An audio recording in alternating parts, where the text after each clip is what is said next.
Hello my dear student, आज हम पढ़ेंगे जाके एनसीईआरटी का लेसन नंबर 11 जो हर एंगल से एग्ज़ाम के लिए बहुत ही ज़्यादा महत्वपूर्ण है, जिसमें मानव नेत्र के बारे में, उसके दोष और उस पर कुछ क्वेश्चन हैं वो उनको हम पढ़ेंगे जाके और उनके बारे में जानेंगे जाके, मानव नेत्र और मानव शो के बारे में ना। ठीक ना, स्टार्ट करते हैं। तो पहला ये है मानव नेत्र। यह अत्यंत मूल्यवान और सुग्राही ज्ञानेंद्रिय है। इसकी सहायता से हम अपने इस संसार को देख सकते हैं। ठीक ना, यह हमारे नेत्र में गोलक में स्थित होता है। इसका व्यास लगभग 2.3 सेंटीमीटर होता है जाके। अब इसमें इसके भाग भी बहुत सारे भाग हैं, उनके बारे में पढ़ेंगे। सबसे पहले श्वेत मंडल और कार्निया, जो हमारी आँख का जो बाहर का पार्ट होता है जाके, जो श्वेत होता है जाके, उसे हम कार्निया कहते हैं जाके, या श्वेत मंडल कहते जाए।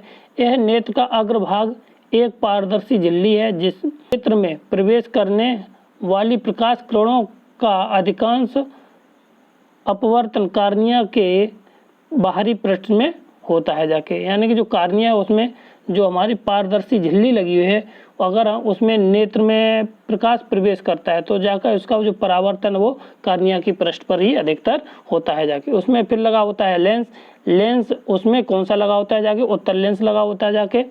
प्रकाश को रेटिना पर अवसरित करता है, मतलब कि वो उसका काम है कि प्रकाश को जो वो रेटिना पर वो डालने का काम करता है जाके। ठीक ना, यह रेशेदार जे लवित पदार्थ का बना होता है। जे लवित पदार्थ का बना होता है। लेंस केवल विभिन्न दूरियों पर रखी वस्तुओं को रेटिना पर फोकस करने के लिए आवश्यक है और फोकस दूरी सूक्ष्म संयोजन करता है। ये अपने आप हमारे लेंस के दूरी को, और लेंस केवल विभिन्न दूरियों पर रखी हुई वस्तुओं को रेटिना पर फोकस करने के लिए आवश्यक फोकस दूरी में सूक्ष्म संयोजन करता है। जैसे कोई वस्तु दूरी पर, ज़्यादा दूरी पर रखी या कोई वस्तु पास रखी, वो लेंस कार्य करता है जाके कि वो उसका वो जो फोकस है वो कहाँ पर बने जाके, रेटिना पर बने जाके। पढ़ते हैं पत्य तारिका के बारे में। तो पत्य तारिका कार्निया का एक गहरा पेशी डायफ्राम होता है जो पुतली के आकार को नियंत्रित करता है। मतलब जो हमारी आंख के आगे वाली भाग की जो काली वाली पुतली है उसको छोटा बड़ा करने के कार्य करता है। पुतली में प्रवेश किसके, प्रकाश की प्रवेश की मात्रा को क्या करती है, नियंत्रित करती है, वो कंट्रोल करती है जाके। वो हमारे प्रकाश की आँख में कितनी मात्रा जानी चाहिए और कितनी नहीं जानी। अब रेटिना के बारे में यह एक कोमल सूक्ष्म झिल्ली है जिसमें प्रकाश सुग्राही कोशिकाएं अधिक संख्या में पाई जाती हैं। प्रदीप्त होने पर प्रकाश सुग्राही कोशिकाएं सक्रिय हो जाती हैं, विद्युत सिग्नल पैदा करती हैं। ये सिग्नल तंत्रिकाओं द्वारा दिमाग तक पहुंचता है। मस्तिष्क इन सिग्नलों की व्याख्या करता है और जिसमें हम वस्तु को देख पाते हैं। यानी कि रेटिना हमारी पूरा काम करता है, वस्तु को मस्तिष्क तक पहुंचाने के लिए, उसके चित्र को पहुंचाने के लिए कार्य करता है। और ये दृष्टिपटल है, इसको हम क्या कहते हैं, दृष्टिपटल। इसे जो पीछे वाला भाग ये तंत्रिका होता है जाके। और पुतली है ये वाली भाग, ये क्या है, पुतली है। जो आगे का जो हमारे जो साइड का बताया उसे हम श्वेत मंडल कहते हैं जाके। ठीक, और ये है नेत्र नोद, ये जो हमारी आंख के जो पास थोड़ी थोड़ी कड़ी हुई है, और बीच में ये हमारा लेंस लगा होता है, इसको हम कहते हैं, ये लेंस क्रिस्टली लेंस होता है जाके। और इसको हम कौन सा लेंस होता है जाके, हमारा ये उत्तल लेंस होता है जाके। ठीक है ना, और इसके बारे आगे हम पढ़ेंगे जाके। दूर बिंदु, दूरतम बिंदु जिस तक कोई नेत्र वस्तुओं को सुस्पष्ट देख सकता है उसे नेत्र का दूर बिंदु कहते हैं। और सामान्य नेत्र की कैसी दूरी होती है, वो अनंत दूरी होती है। कैसी बिंदु, और वह है दूरी जिस पर निकटतम बिना तनाव के अत्यधिक स्पष्ट देखी जा सके, उसे क्या कहते हैं, निकटतम बिंदु कहते हैं। सामान्यतः इसकी कितनी सेंटीमीटर दूरी होती है जाके, 25 सेंटीमीटर इसकी दूरी होती है। इस दूरी को हम सुस्पष्ट दूरी, न्यूनतम दूरी भी कहते हैं। जन क्षमता, ठीक है ना। अब नेत्र लेंस की वह क्षमता जिसके कारण वह अपने फोकस दूरी समायोजित करता, कहने का जाके है कि लेंस की वह क्षमता जिसमें वह अपनी फोकस दूरी को कैसा कर ले जाके, समायोजित कर ले जाके, वह अपने आगे पीछे पुतलियों के करके कर लेता है, ठीक ना। इसी को हम कहते हैं समंजन क्षमता या समंजन कहलाती है, ठीक। लेंस की वक्रता पश्चिमा भी पेशियों द्वारा नियंत्रित की जाती है, ठीक। जैसे पश्चिमा भी पेशी स्थिर हो जाती है तो लेंस पतला हो जाता है और फोकस दूरी बढ़ जाती है जाके, ठीक। और पश्चिमा में जब सिकुड़ जाती है तो लेंस मोटा हो जाता है और फोकस दूरी कम हो जाती है। अब जानते हैं कि अब हमारे सबसे ज़्यादा इम्पोर्टेंट है दृष्टि दोष और उनका शोधन। तो हमारे जैसे कि कभी कभार क्या होता है जाके कि हम कभी ज़्यादा टीवी देखते हैं या ज़्यादा मोबाइल देखते हैं तो हमें क्या होता है जाके मोबाइल की दृष्टि तो हमें आराम से दिखाई देती है परंतु हम ज़्यादा दूर का नहीं देख पाते, या हम जब ज़्यादा दूर का देख लेते हैं और पास का नहीं देख पाते, तो इसी को हम क्या कहते हैं, दृष्टि दोष कहते हैं। तो पहला दृष्टि दोष है हमारा मोतियाबिंद। अधिक उम्र के कुछ व्यक्तियों में नेत्र का क्रिस्टलीय भाग दूधिया या धुंधला हो जाता है, जिसके ऐसी स्थिति को क्या कहते हैं, मोतियाबिंद कहते हैं। इसके कारण नेत्र का दृष्टि में कमी और या पूर्ण रूप से दृष्टि क्षय हो जाती है, यानी खो जाती है, ठीक ना।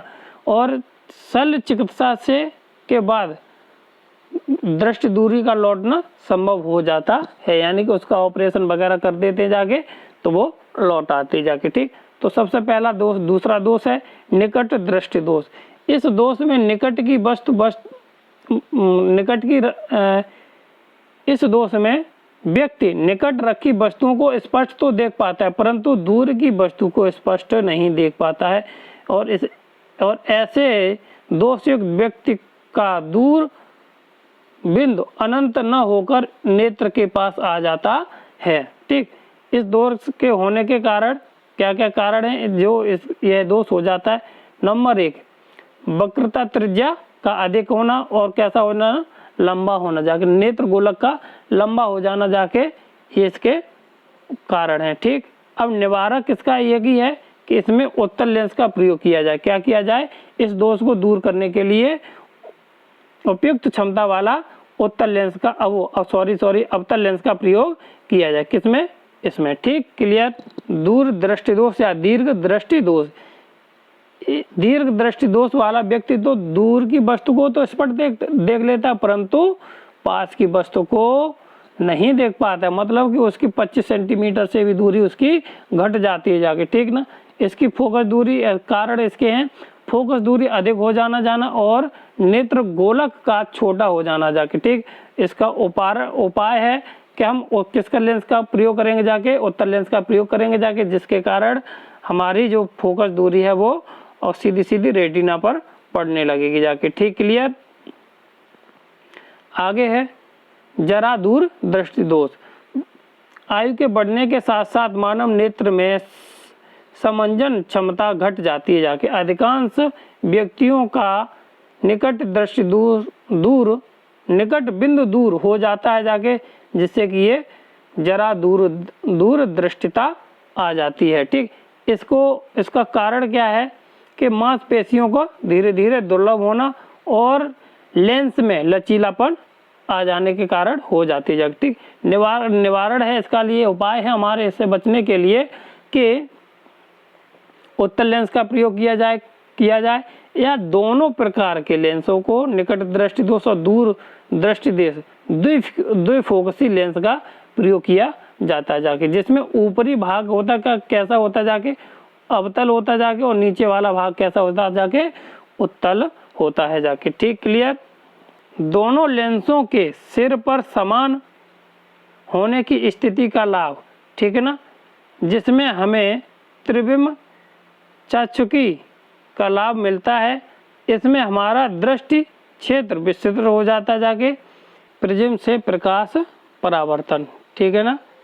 तो क्या पढ़ेंगे जाके इसको, प्रिज्म के 2 त्रिभुजाकार आधार और 3 आयताकार पार्श्व पृष्ठ होते हैं। प्रिज्म में क्या होता है, 2 त्रिभुजाकार आधार होते हैं और 3 आयताकार पार्श्व पृष्ठ होते हैं जाके, ठीक है। प्रिज्म कोण क्या होता है जाके कि जो दो पृष्ठों के यानी दो पार्श्व फलकों के बीच बनने वाले कोण को हम क्या कहते हैं जाके, प्रिज्म कोण कहते हैं। जैसे ये हमारा त्रिभुज है, इसका ये कोण क्या कहलाएंगे जाके, प्रिज्म कोण कहलाएंगे जाके। अगर इसी को हम इसमें और 3 आयताकार पृष्ठ या 2 त्रिभुज और लगा दे, ठीक है ना। आगे है विचलन कोण, अब पढ़ेंगे जाके विचलन कोण।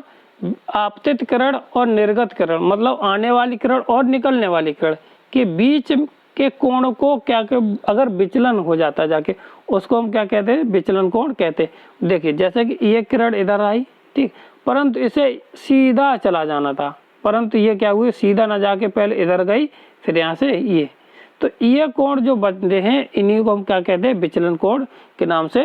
कांच के प्रिज्म द्वारा श्वेत प्रकाश का विक्षेपण, ठीक है। सूर्य का श्वेत प्रकाश जब प्रिज्म से होकर गुजरता है, प्रिज्म श्वेत प्रकाश को 7 रंगों की पट्टी में बांट देता है। यह 7 रंग बैंगनी, जामुनी, नीला, हरा, पीला, नारंगी, लाल प्रकाश के अवयवी कणों में इस बैंड के स्पेक्ट्रम कहते हैं। प्रकाश के अवयवी वर्ण के विभाजन को हम क्या कहते हैं, विक्षेपण कहते हैं। बटना, रंगों को बटना, वर्णों में कलर में बटना का कहलाता जाके, विक्षेपण कहलाता जाके। क्लियर है ना। अब जानते हैं इंद्रधनुष के बारे में। किसके बारे में, इंद्रधनुष के बारे में। वर्षा के पश्चात आकाश में जल की छोटी छोटी बूंदें दिखाई देती हैं और इसमें प्राकृतिक स्पेक्ट्रम होता है जाके। यह वायुमंडल में उपस्थित बूंदों, जल की बूंदों द्वारा सूर्य के प्रकाश को परिक्षेपण के कारण प्राप्त होता जाके, ठीक है ना। जैसे सूर्य की किरणें उस पर पड़ती हैं जाके, तो वो क्या फिर परिक्षेपण हो जाता जाके, जिसके कारण हमारा क्या होता है जाके, इंद्रधनुष सदैव सूर्य के विपरीत दिशा में बनता जाके, ठीक है ना। जब सूर्य की सूक्ष्म बूंदें छोटे छोटे प्रिज्मों की भांति कार्य करने लगती, कैसी, छोटी छोटी जो बूंदें होती है जो प्रिज्म की भांति कार्य करने लगती हैं। सूर्य के आपतित प्रकाश की बूंदें, ये छोटी छोटी बूंदें आपतन और विक्षेपित करती। इसके पश्चात आंतरिक इसमें क्या होता है जाके, परावर्तन होता। कैसा हो, आंतरिक परावर्तन होता है। अंततः जल की बूंदों से बाहर निकलते समय प्रकाश पुनः अपवर्तित हो जाता है जाके, ठीक है। प्रकाश के विक्षेपण और आंतरिक परावर्तन के कारण विभिन्न वर्णक नेत्र तक पहुंचते जाके, और इसी कारण हमारा इंद्रधनुष बनता है जाके, ठीक। जैसे ये प्रकाश की किरण आई और ये हमारी बूंद है, बूंद में अंतर घुस गई और फिर ये यहाँ से फिर ये बना जाके, ठीक। तो बैंगनी कलर नीचे रहता है जाके और रेड कलर हमेशा ऊपर रहता है जाके, ठीक है ना। और इसको याद करने का है पिग और, ठीक है ना। इसको याद करने में सहायता मिलती है, इसको अपना याद रखेंगे जाके, बहुत ज़्यादा पड़ता है जाके, ठीक। अब किसी प्रिज्म में गुजरने के पश्चात प्रकाश के विभिन्न वर्ण आपतित किरण के सापेक्ष अलग अलग कोण पर झुकते हैं, ठीक है ना। लाल प्रकाश सबसे कम झुकता है, जबकि बैंगनी कलर सबसे अधिक झुकता है। देखो बैंगनी कलर सबसे नीचे है तो ये सबसे ज़्यादा झुकता है, और रेड कलर वाला हमारा सबसे कम झुकता है, ठीक है ना। अग्रिम सूर्योदय और विलंबन सूर्यास्त, यानी कि इसमें क्या होता है जाके, वायुमंडल अपवर्तन के कारण सूर्य हमें वास्तविक सूर्योदय से लगभग 2 मिनट पूर्व, 2 मिनट पहले दिखाई देने लगता है जाके, लगभग जो वास्तविकता है उससे, ठीक है। और जब सूर्यास्त होता है तो लगभग 2 मिनट पश्चात दिखाई भी देता रहता है। ये किसके कारण होता है जाके, परावर्तन के कारण होता है जाके, अपवर्तन के कारण, सॉरी किसके कारण होता है जाके, अपवर्तन के कारण, ठीक है। प्रकाश की आभासी स्थिति, तारों की आभासी स्थिति, वायुमंडल के, पृथ्वी के वायुमंडल में प्रकाश प्रवेश करने के पश्चात पृथ्वी के पृष्ठ पर पहुंचने तक तारे का प्रकाश निरंतर अपवर्तित होता है, और वायुमंडलीय अपवर्तन उसी माध्यम से होता है जिसका क्रमिक परिवर्ती अपवर्तनांक हो, क्योंकि वायुमंडल में वायुमंडल में तारे के प्रकाश को अविलंब की ओर झुका रहता है और अतः क्षैतिज के निकट दिखने पर कोई तारा अपनी वास्तविक स्थिति से कुछ ऊंचाई पर प्रतीत होता है। ठीक है ना, जैसे कि ये तारा है परंतु ये कैसा है, इस तरह का झुका हुआ है, तो ये लगता है जाके कुछ और दूरी पर बना हुआ है, परंतु वह ऐसा नहीं होता है जाके। वायुमंडलीय अपवर्तन, वायुमंडलीय अपवर्तन की कुछ घटनाएं हैं, उनके बारे में पढ़ेंगे जाके। ठीक, पहली है वो है तारों का टिपटिपाना और अग्रिम सूर्योदय और विलंबन सूर्योदय, ये पढ़ चुके हैं। ठीक है ना, और ये भी पढ़ चुके हैं जाके। ठीक, तारों का टिमटिमाना भी इसी अपवर्तन के कारण होता है जाके। तो ये हमारे क्या है, वायुमंडलीय अपवर्तन है। ठीक है ना, वायु में से होकर देखने पर वस्तु को आभासी स्थिति से प्रतीत होता है। ठीक है ना, अब तारों का टिमटिमाना दोबारा पढ़ते हैं जाके। दूर स्थित तारे हमें प्रकाश के बिंदु स्रोत के समान प्रतीत होता है, क्योंकि तारे से आने वाले प्रकाश किरणों का पथ थोड़ा थोड़ा परिवर्तित होता रहता है। अतः तारे की आभासी स्थिति आंखों में प्रवेश करने वाले प्रकाश के तारों प्रकाश की मात्रा झिलमिलाती रहती है, जिसके कारण कोई तारा अधिक चमकीला प्रतीत होता है और कोई धुंधला सा प्रतीत होता है, और जो कि यह टिमटिमाना का प्रभाव कहलाता है, टिंडल प्रभाव। अब टिंडल प्रभाव के बारे में जानते हैं, ये टिंडल इफेक्ट क्या है। जब कोई प्रकाश पुंज वायुमंडल के महीन कणों या धुआं, जल की सूक्ष्म बूंदें, धूल के निलंबित कण वायु के छोटे कण से टकराता है, तो उसे किरणपुंज का मार्ग दिखाई देने लगता है।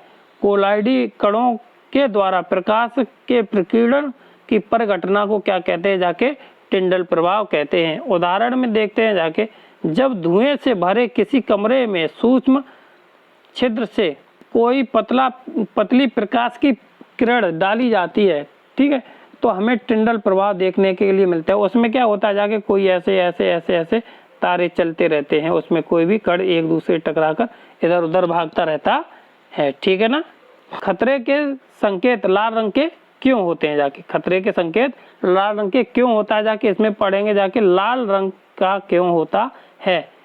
लाल रंग कोहरे और धुंधले में सबसे कम प्रकीर्णित होते हैं। कैसे होते हैं जाके, बिखरते कम है जाके, इसलिए ये क्या है जाके, और ये दूर से भी दिखाई देते हैं, इसलिए इनका प्रयोग किया जाता है। क्योंकि स्वच्छ आकाश हमें नीला क्यों दिखाई देता है, इसका कारण है वायुमंडल में उपस्थित अन्य सूक्ष्म कण और वायु के छोटे छोटे कण आकार, दृश्य, प्रकाश की तरंग दैर्घ्य के प्रकाश की अपेक्षा काफी छोटा होता है जाके। ये कण कम तरंग दैर्घ्य के प्रकाश को प्रकीर्णित कर देते, अधिक से अधिक कैसा करते, बदल देते, उसकी दिशा बदल देते हैं जाके। ठीक है ना, और लाल वर्ण के प्रकाश की तरंग दैर्घ्य नीले की अपेक्षा कितनी होती है, 1.8 गुनी होती है। अतः जब सूर्य का प्रकाश वायुमंडल से गुजरता है तो वायु के सूक्ष्म कण लाल रंग की अपेक्षा नीले रंग को अधिक प्रबलता से प्रकीर्णित करते हैं। प्रकीर्णित हुआ नीला प्रकाश हमारे नेत्रों में प्रवेश करता है, इसलिए हमें आकाश नीला दिखाई देता है। ऊंचाई पर यानी कि यदि हम अंतरिक्ष देखें तो क्या होता है, आकाश हमें काला दिखाई देता है, क्योंकि इतनी ऊंचाई पर जो प्रकीर्णन है वो सुस्पष्ट नहीं होता जाके है, इसलिए हमें अंतरिक्ष यात्रियों या अंतरिक्ष से देखने पर वह हमें काला दिखाई देता है। ठीक, इसका कारण एक ये भी है क्योंकि जो प्रकीर्णन है वो टोटली हमारा जो है अंतरिक्ष में गमन नहीं करता जाके, जब गमन नहीं करता है तो वो हमारा काला दिखाई देता है। ठीक, क्लियर हुआ। बादल सफेद क्यों प्रतीत होते हैं। ठीक, बादल सूक्ष्म पानी की बूंदों से बने होते हैं। ये सूक्ष्म बूंदों के आकार के दृश्य किरणों की तरंग दैर्घ्य की सीमा से अधिक होते हैं, इसलिए जब श्वेत प्रकाश इन कणों से टकराता है तो सभी दिशा में परिवर्तित या प्रकीर्णित हो जाता है, क्योंकि श्वेत प्रकाश के सभी रंग परावर्तित या प्रकीर्णित अधिकतम समान रूप से होते हैं, इसलिए हमें कैसा दिखाई देता है, ये सफ़ेद दिखाई देता है। ग्रह क्यों नहीं टिमटिमाते हैं, ठीक ना। तारों की अपेक्षा पृथ्वी के नज़दीक होते हैं। कैसा है, तारों की अपेक्षा ग्रह नज़दीक होते हैं, इसलिए उनका प्रकाश का स्रोत बड़ा माना जाता है या बड़ा हो जाता है जाके। यदि ग्रह प्रकाश के बिंदु स्रोत को संग्रह माने तो प्रत्येक स्रोत द्वारा हमारे आँखों में प्रवेश करने वाले प्रकाश की मात्रा कुल परावर्तित का औसत मान कैसा होता है, 0 होता है, जिसके कारण ग्रह टिमटिमाते दिखाई प्रतीत नहीं होते हैं, ठीक ना। ये था हमारा लेसन नंबर 11। यदि आपको अच्छा लगा हो तो लाइक करें, शेयर करें और ज़्यादा से ज़्यादा शेयर करें, सब्सक्राइब करवाएं और थैंक यू, धन्यवाद।